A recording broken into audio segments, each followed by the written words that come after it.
The espresso machine was acting up again. Of course it was. At midnight on a Tuesday, when any reasonable person would be asleep, I found myself in my designer kitchen, wrestling with a temperamental Italian machine that cost more than most people's monthly rent. The irony wasn't lost on me. Here I was, a corporate lawyer who could negotiate million-dollar deals, defeated by a coffee maker. Before we dive deeper into this story, I have one small request. Please subscribe, drop a like, comment, and hit that hype button to boost this channel so more people can discover these incredible Reddit stories. That's when I heard Marisol's voice drifting from the living room, sharp and animated despite the late hour. She was on another one of her marathon FaceTime calls with Serena, her business partner and supposed best friend. Usually I tuned out their conversations about influencer drama and social media strategies, but something in Marisol's tone made me freeze. "Oh, he'll confess tonight," Marisol was saying, her voice dripping with cruel amusement. "Right in front of everyone at the charity gala. Poor, pathetic Gideon will finally work up the courage to tell me he knows about Rafe, and I'll reject him so beautifully. While he pays for the whole evening, naturally." The wrench slipped from my hand, clattering against the marble countertop. Gideon. She was talking about me. My wife of 12 years was discussing my humiliation like it was entertainment. "The best part," Marisol continued, "is that he thinks he's being so clever, so detective-like, as if I don't know he's been following me around like a lost puppy. It's almost sad how desperate he's become." Serena's tinny laughter echoed through the phone. "You're terrible, Mari, but brilliant. When are you going to put him out of his misery?" "After the gala. Let him have his moment of thinking he's caught me. Then I'll destroy him in front of half the city's elite. The divorce will be so much easier when everyone sees what a paranoid, controlling husband looks like." I stood there in my $1,000 pajamas in my $1,000,000 condo, listening to my wife plan my social execution. The espresso machine gurgled mockingly behind me. Apparently, I was starring in my own Greek tragedy. No one had sent me the script. The next morning arrived with the kind of aggressive cheerfulness that only comes after a sleepless night. Marisol breezed into the kitchen at 7 sharp, looking like she'd stepped off the cover of a lifestyle magazine. Her auburn hair caught the morning light perfectly. Her workout clothes probably cost more than most people's formal wear, and her smile could have powered the entire downtown district. "Morning, honey," she chirped, kissing my cheek with the practiced affection of a seasoned performer. "You look tired. Rough night at the office?" I studied her face, searching for any crack in the facade. Nothing. 12 years of marriage, and I was looking at a stranger who happened to share my last name and my bed. "Something like that," I replied, sipping my coffee. The espresso machine had finally cooperated, though I suspected it was just saving its spite for later.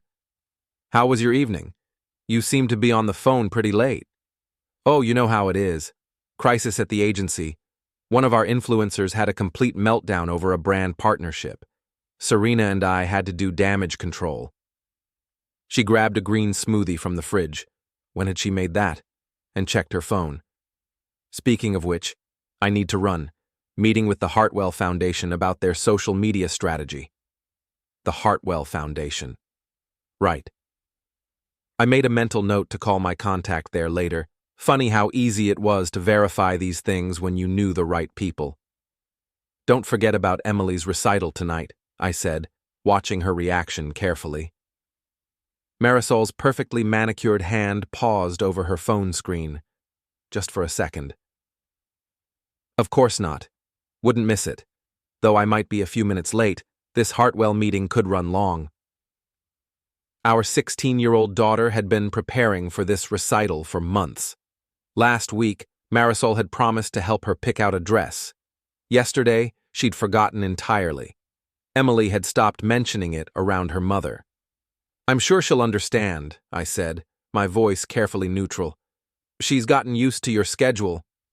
Something flickered across Marisol's face. Guilt, maybe, or just annoyance at being called out? What's that supposed to mean? Nothing at all. Just that you're very busy these days. New business ventures, late-night crisis management, weekend conferences. It's impressive, really, how much you've taken on. She stared at me for a long moment, her green eyes calculating. I could practically see the wheels turning. Did he know something? Was this a trap? How much should she reveal? Success requires sacrifice, she said finally. I thought you'd understand that better than anyone, given your own career. Of course, though I've noticed your sacrifices seem to involve a lot more evening events lately, and weekend trips. Didn't you just get back from that conference in Chicago? Denver, she corrected automatically, then caught herself. I mean, yes, Denver, the social media summit, very productive. Denver. Interesting. According to her Instagram posts, she'd been at a lakeside resort. Denver was notably lacking in lakeside resorts.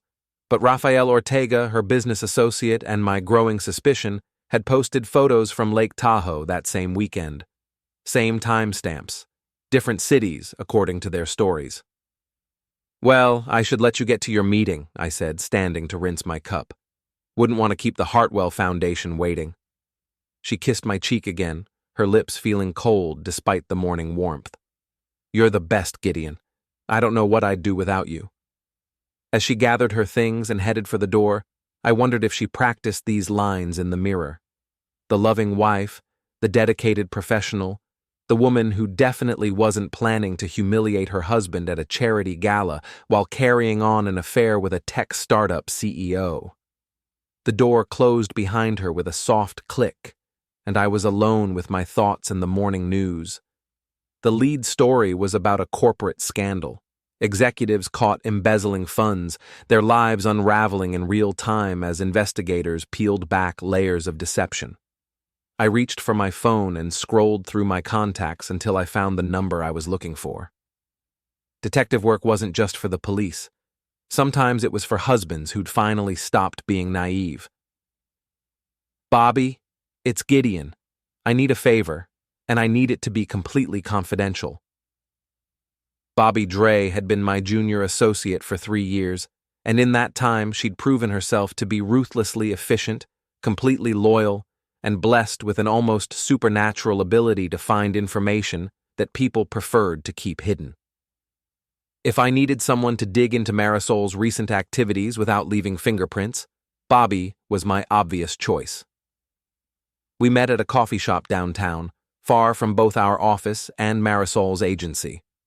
Bobby arrived first, already armed with a laptop and the kind of focused intensity that made her such a valuable asset in court. So, she said without preamble, your wife is cheating on you and you want proof. I nearly choked on my coffee. How did you— Gideon, you've been distracted for weeks. You're asking me to investigate someone with your wife's name, and you specifically requested discretion. Either she's cheating or she's embezzling money. Given that she runs a social media agency and not a bank, I'm going with infidelity. This was why I valued Bobby. She cut through pretense like a scalpel through tissue. What do you need from me? I asked. She opened her laptop and pulled up a document that was already half filled with information. I've been doing some preliminary research since you called. Marisol Vega Hale, 33, co-founder of Apex Social Media Solutions.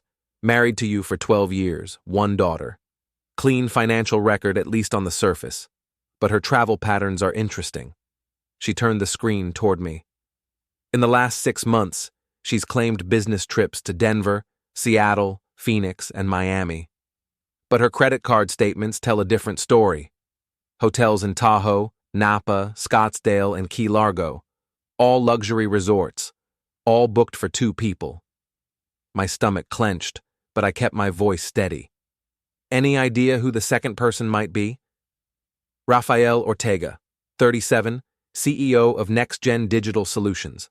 They've been business associates for about 8 months, but their relationship seems to have evolved beyond professional collaboration. She clicked to another tab. Social media is a goldmine for this kind of thing. People think they're being clever with their posts, but metadata doesn't lie. She showed me a series of Instagram photos. Marisol at a wine tasting in Napa. Rafael at the same winery an hour later.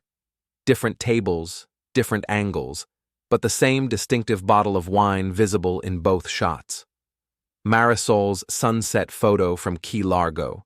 Rafael's sunrise shot from the same beach, taken from what looked like the same hotel balcony.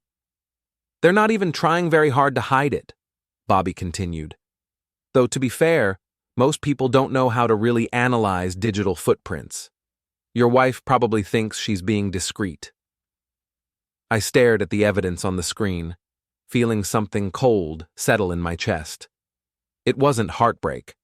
That would come later, maybe, when I had time to process the emotional reality. Right now, it was just a clinical understanding that my marriage was over, and the only question was how much control I'd have over the ending. What else do you have?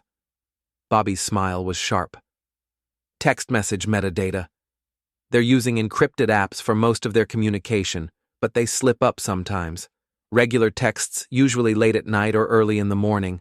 Nothing explicitly incriminating in the content I can access, but the timing patterns are telling. And then there's this. She pulled up a video file. Security camera footage from what looked like a parking garage. The timestamp showed last Tuesday night. I watched Marisol's BMW pull into a spot, followed moments later by a sleek Tesla. Rafael got out of the Tesla and into Marisol's car. For the next hour and 17 minutes, the BMW rocked gently on its suspension. Hotel parking garage, Bobby explained, matter-of-factly. The Meridian downtown. They meet there every Tuesday and Friday. Very predictable schedule. I closed the laptop. I'd seen enough for now. What do I owe you for this? Nothing yet. This was just the surface-level stuff. If you want me to go deeper, financial records, communication patterns, social circle analysis, that'll take more time and resources. Go deeper, I said without hesitation. I want to know everything. Who knows about the affair, who's covering for them, what their long-term plans are? Everything. Bobby nodded, already making notes. One more thing. You should know that Serena Tran, your wife's business partner, is definitely aware of the situation. She's been providing alibis and cover stories.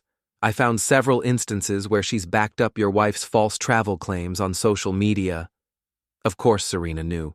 The loyal best friend, always ready with a convenient lie or a helpful distraction.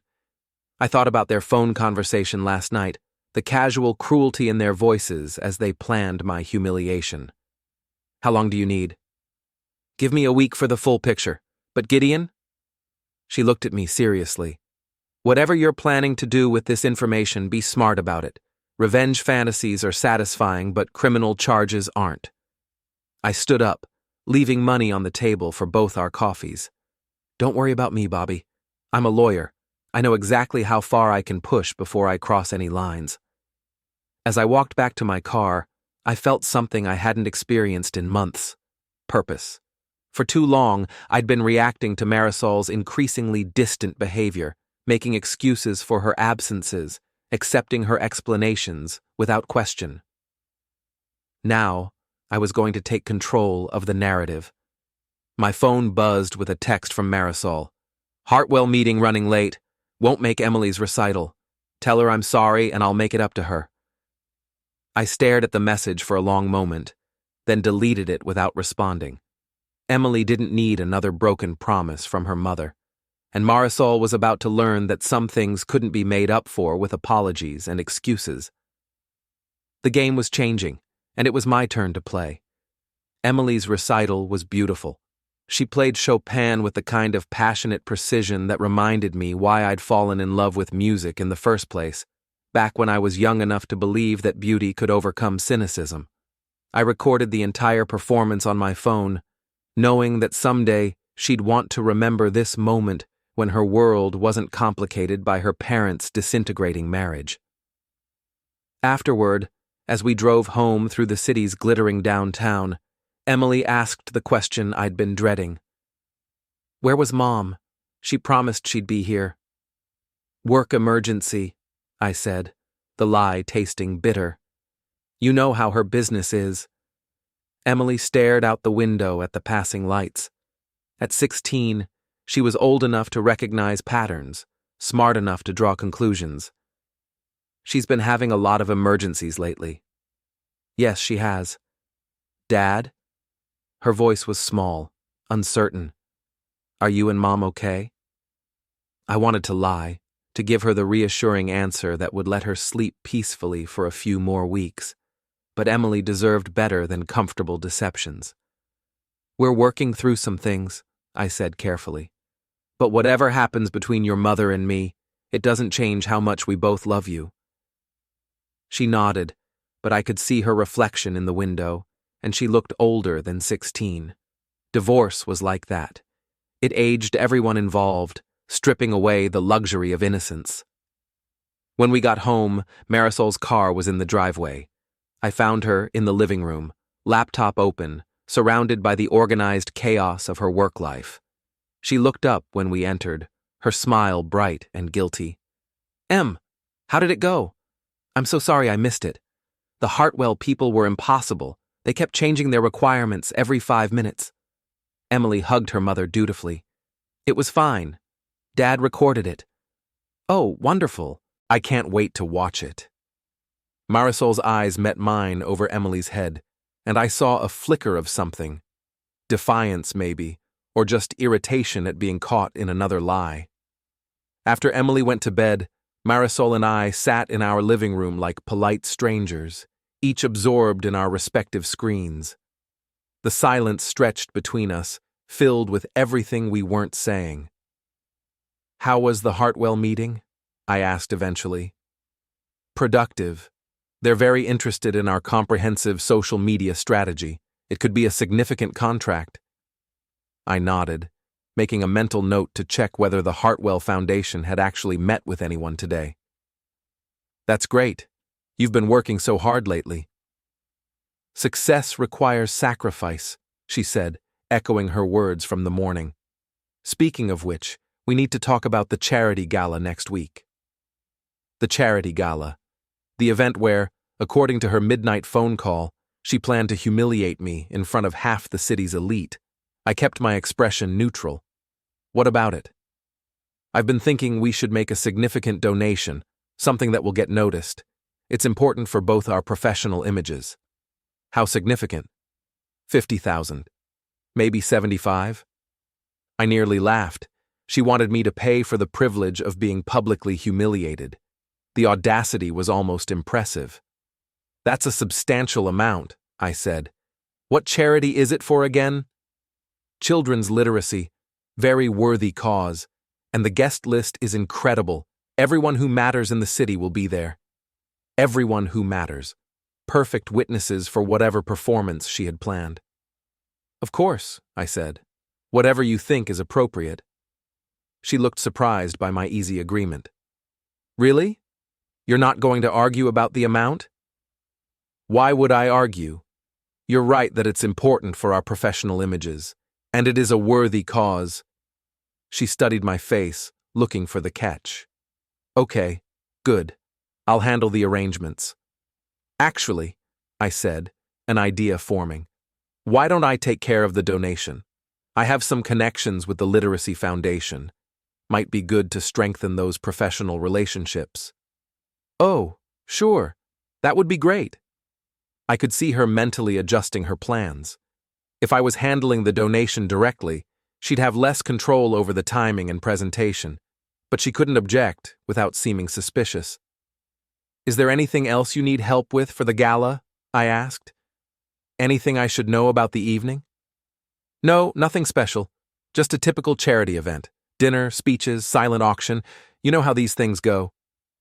I did indeed know how these things went. And now I had a week to make sure this particular event went exactly the way I wanted it to. After Marisol went to bed, I sat in my study and opened my laptop. The charity gala was going to be memorable, all right, but not in the way my wife was expecting. I started making a list of phone calls to make, people to contact, arrangements to put in place.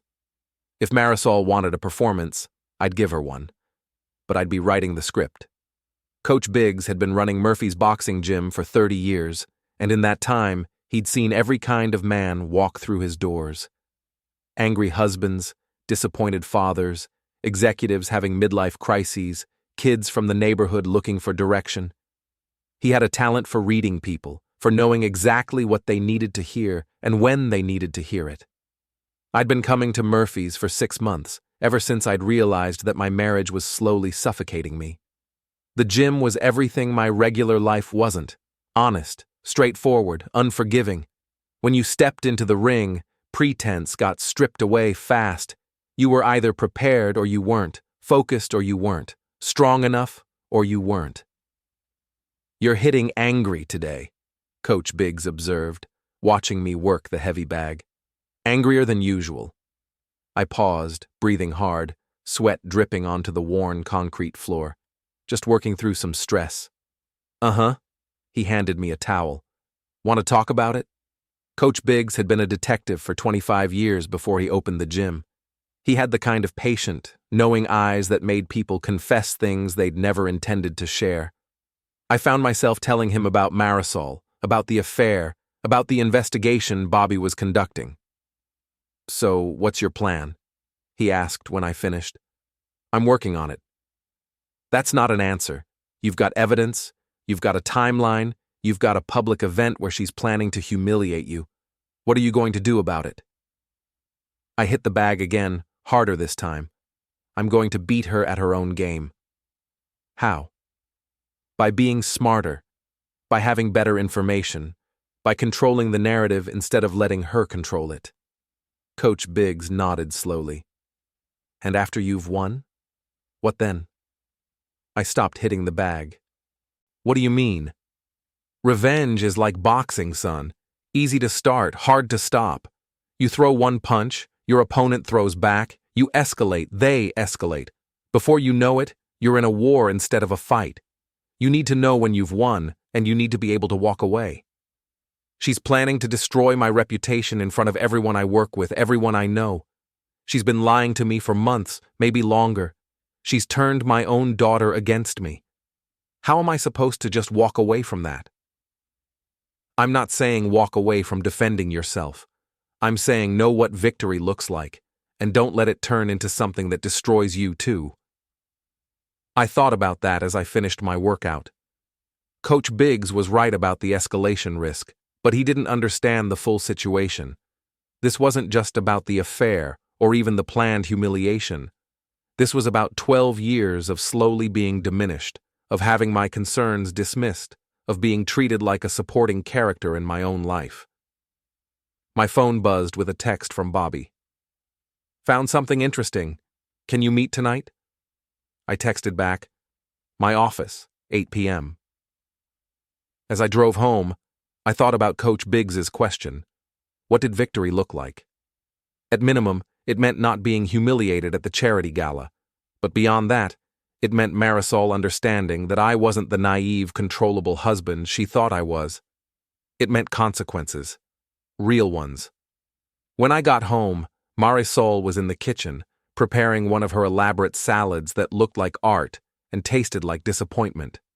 She was on the phone with someone, speaking in the low, intimate tone she used to use with me. "No, he doesn't suspect anything," she was saying.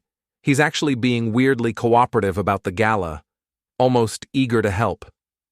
I stayed in the hallway, listening. I know, right? It's like he wants to make it easier for me. Maybe he's finally ready to accept that this marriage is over. A pause. Of course, I feel a little bad about it. But Gideon's a survivor. He'll be fine. And honestly, this is better than dragging things out for another year. Another pause. Longer this time. Rafe thinks we should wait until after the divorce is final, but I don't want to keep sneaking around. I'm tired of pretending to be the perfect wife. I backed away quietly and went to my study. So she was tired of pretending. That made two of us.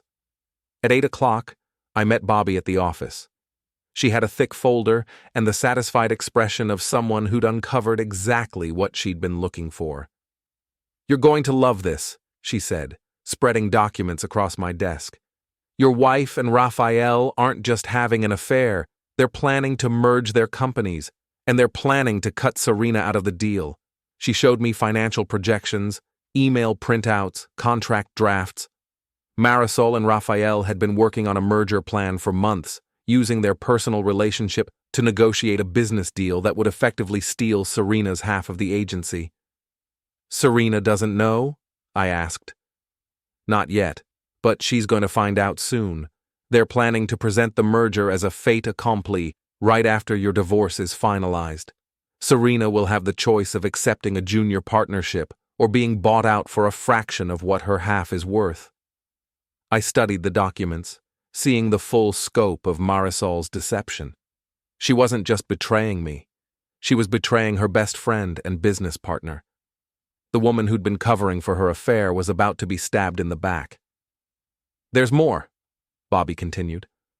Rafael's company is in financial trouble. This merger isn't just about love, it's about survival. He needs Marisol's client list and cash flow to keep his business afloat. And Marisol? She thinks she's getting a successful tech CEO. She doesn't know that he's been cooking his books for the last year. His company is maybe 6 months away from bankruptcy. I leaned back in my chair, processing this information. Marisol thought she was trading up, leaving her stable but boring husband for an exciting entrepreneur. In reality, she was about to hitch herself to a sinking ship. How solid is this information? Rock solid. I have copies of everything, all legally obtained through public records and social media analysis. Nothing that would get us in trouble, but enough to paint a very clear picture. I looked at the evidence spread across my desk and felt something shift inside me. This wasn't just about catching my wife in an affair anymore.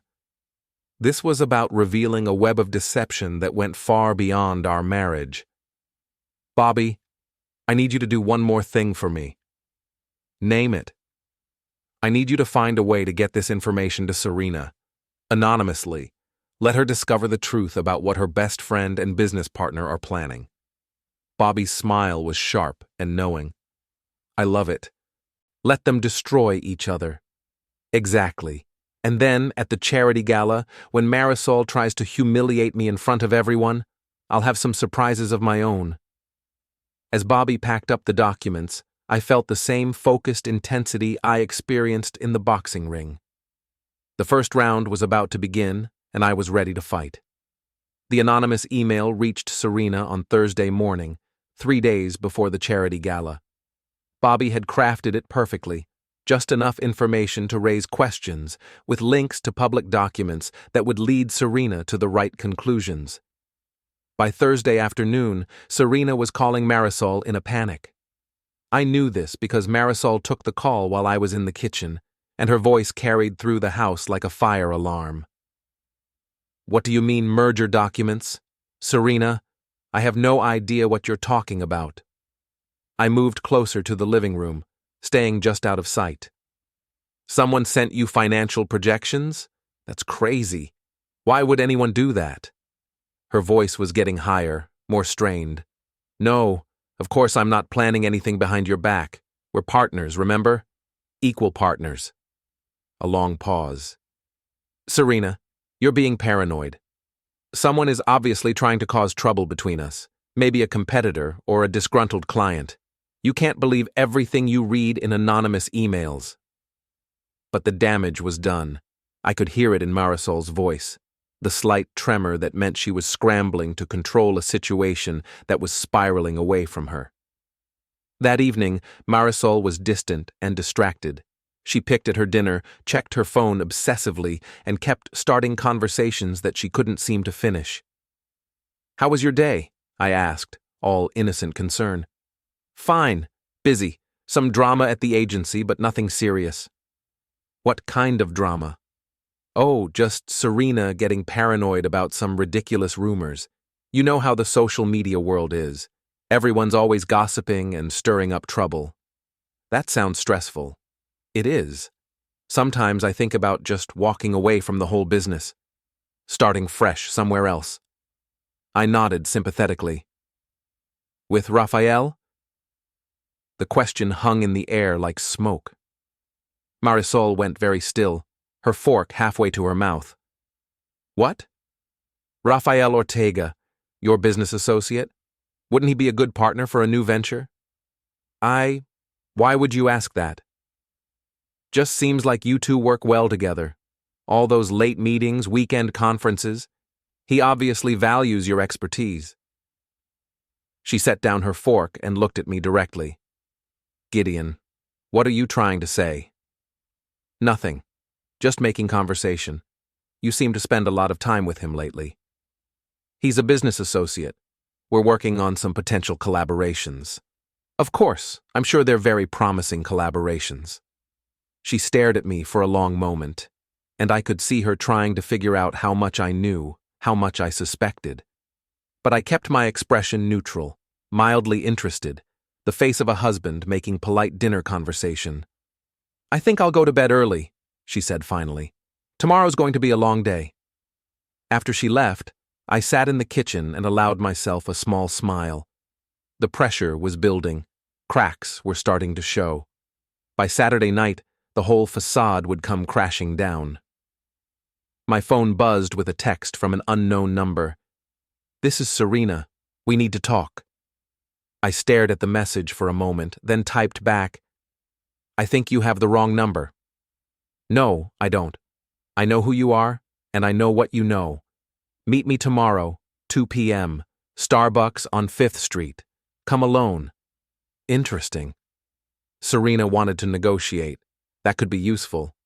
I typed back, I'll be there.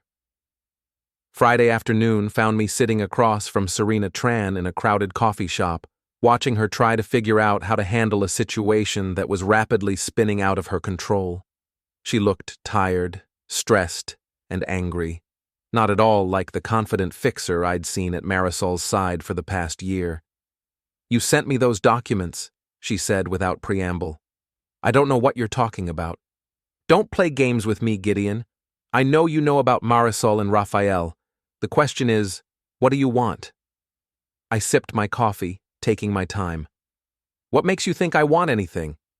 Because you could have just confronted your wife directly, or filed for divorce, or any number of normal responses. Instead, you're playing some kind of elaborate game. So what's the end game? Maybe I just wanted you to know what kind of friend you've been covering for. Serena's laugh was bitter. Friend. Right. Do you know how long I've been cleaning up Marisol's messes? Making excuses for her, covering her lies, protecting her reputation? And this is how she repays me, by planning to steal my company. So what are you going to do about it? That depends on what you're planning to do tomorrow night. Tomorrow night. The charity gala. I leaned back in my chair, studying Serena's face. What do you think I'm planning? I think you're going to expose the affair, publicly, in front of everyone who matters in this city, and I think you want me to help you do it. Why would I want that? Because you're angry, and you want revenge, and because you know that humiliating Marisol will also hurt Rafael, which will make it easier for you to destroy them both. She wasn't wrong, but she wasn't entirely right either. What's in it for you? I asked. Self-preservation. If Marisol and Rafael collapse publicly, their merger plan collapses with them. I keep my company, and I don't have to watch my best friend steal everything I've worked for. I considered this. Serena was offering to be an ally, but she was also admitting that she'd been complicit in Marisol's deception. Could I trust her? What exactly are you proposing? I know things about them that you don't. Personal things, financial things, embarrassing things. I can give you ammunition that will make tomorrow night very memorable. In exchange for what? Your promise that you'll focus on destroying them, not me. I was just the friend who got caught in the middle. I almost laughed. Serena had been actively covering for Marisol's affair, providing alibis and false stories. She wasn't an innocent bystander. She was a co-conspirator. But she was also offering information that could be useful. Tell me what you know, I said. Then I'll decide what promises to make. For the next hour, Serena told me things about Marisol and Rafael that even Bobby's investigation hadn't uncovered. Private conversations, financial irregularities, other affairs, family secrets. By the time she finished, I had enough ammunition to destroy both of them 10 times over. "So?" she asked. "Do we have a deal?" I stood up, leaving money on the table. "I'll think about it." "Gideon, wait. Tomorrow night will be very interesting," I said. "I suggest you be prepared for anything." As I walked back to my car, I felt the familiar pre-fight adrenaline starting to build. Tomorrow night, all the careful planning would pay off. Tomorrow night, everyone would see exactly who Marisol really was. And tomorrow night, I would finally stop being the victim in my own story. The grand ballroom at the Meridian Hotel was spectacular, all crystal chandeliers and gleaming marble, filled with the kind of people who measured their worth in social media followers and charitable tax deductions. I stood near the silent auction tables, watching the crowd and waiting for the evening's entertainment to begin. Marisol looked stunning in a black designer dress that probably cost more than most people's monthly salary. She worked the room like a professional politician, air-kissing influential women and charming their powerful husbands. Rafael stayed close to her side, playing the role of successful business associate, while his hand lingered on her back, just a little too long, a little too intimately. Emily was there too, beautiful in a blue dress we'd picked out together, staying close to me and looking uncomfortable with the adult drama she could sense but not quite understand. I'd made sure she would have a front-row seat for what was about to happen. At 16, she was old enough to see her mother's true character.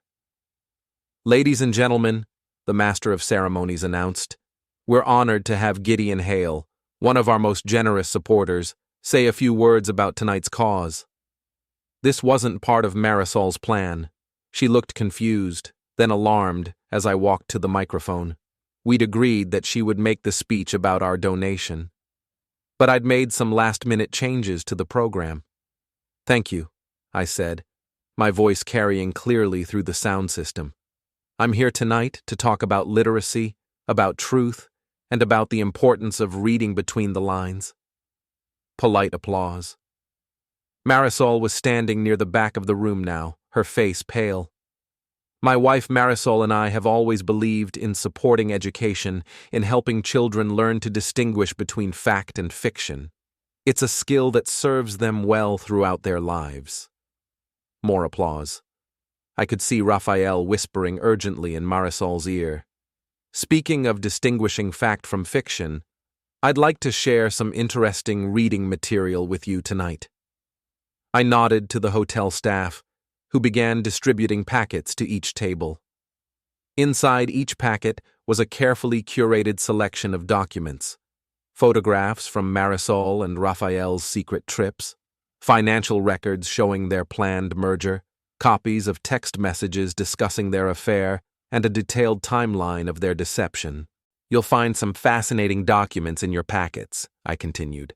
"A real education in modern communication and business ethics. Take your time reading through them." The room erupted in whispers as people opened their packets.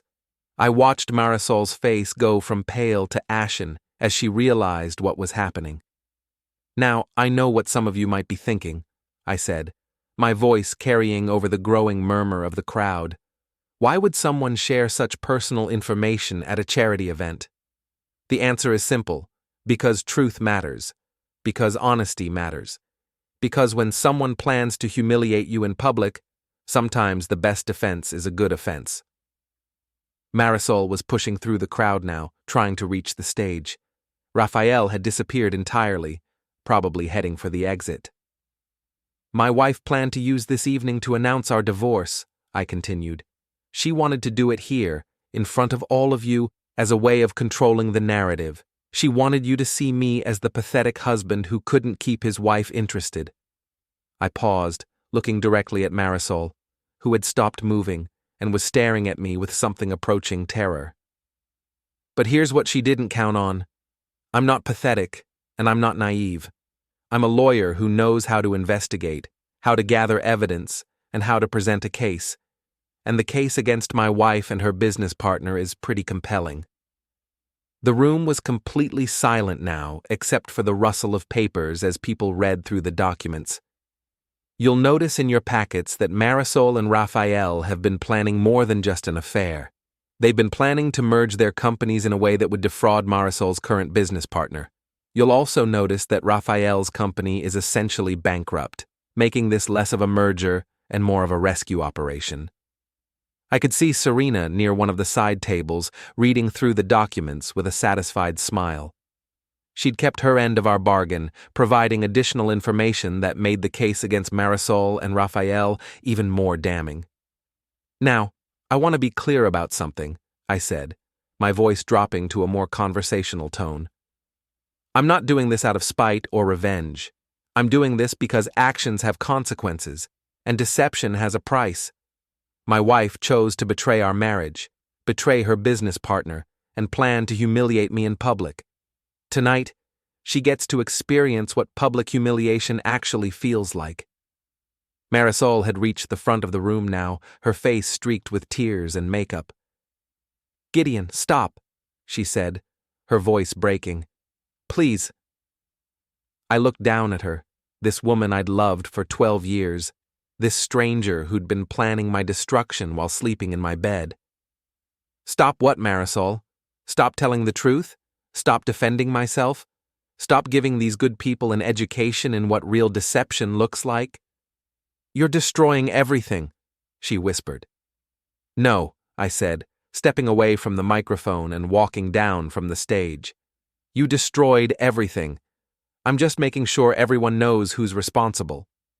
I stopped in front of her, close enough that only she could hear my next words. "You wanted to reject me in front of everyone, to make me look like a fool while I paid for the privilege. Instead, you get to experience what it feels like to have your lies exposed while standing in a room full of people whose respect you'll never get back." I turned to address the room one final time. "Ladies and gentlemen, thank you for your attention tonight. I hope you found the reading educational. The Literacy Foundation will still receive the full donation we promised. $75,000 in honor of truth, honesty, and the importance of reading the fine print." I walked back to Emily, who was staring at me with wide eyes. "Dad," she whispered, "what just happened?" "Justice," I said, taking her arm. "Come on, let's go home." As we walked toward the exit, I could hear the chaos erupting behind us. Voices raised in shock and outrage, chairs scraping as people stood to get a better look at the documents, Marisol's sobs echoing through the suddenly hostile room. I didn't look back. I'd said everything I needed to say, and Marisol would spend the rest of the evening, and probably the rest of her life, dealing with the consequences of her choices. Outside, the night air was cool and clean. Emily was quiet as we walked to the car, processing what she'd witnessed. "Is Mom going to be okay?" she asked finally. "Your mother is a survivor," I said. "She'll figure something out. She always does." "Are you okay?" I considered the question as I started the car. Was I okay? I'd just destroyed my wife's reputation and probably her business. I'd humiliated her in front of the entire city's social and professional elite. I'd ended our marriage in the most public and brutal way possible. "Yes," I said, surprised to find that I meant it. "I'm okay." For the first time in months, maybe years, I felt like myself again. Not the diminished, controlled, manipulated version of myself that Marisol had been slowly creating, but the real me. The man who didn't accept lies, who didn't tolerate disrespect, who fought back when attacked. As we drove home through the quiet city streets, I thought about Coach Biggs's question. What did victory look like? It looked like this. It looked like truth winning over deception, like consequences matching actions, like the victim refusing to stay victimized. It looked like walking away from the wreckage with my dignity intact and my head held high. The envelope I'd handed Marisol earlier that evening contained one final surprise. Divorce papers, already filed, with a settlement that gave her exactly what she deserved. Nothing more, nothing less. By Monday morning, the whole city would know the truth about Marisol Vega Hale and Rafael Ortega. Their reputations would be in ruins, their business plans destroyed, their social standing obliterated. And I would be free to start over, to build a life based on honesty instead of lies, respect instead of manipulation, truth instead of convenient fiction. The game was over, and I had won.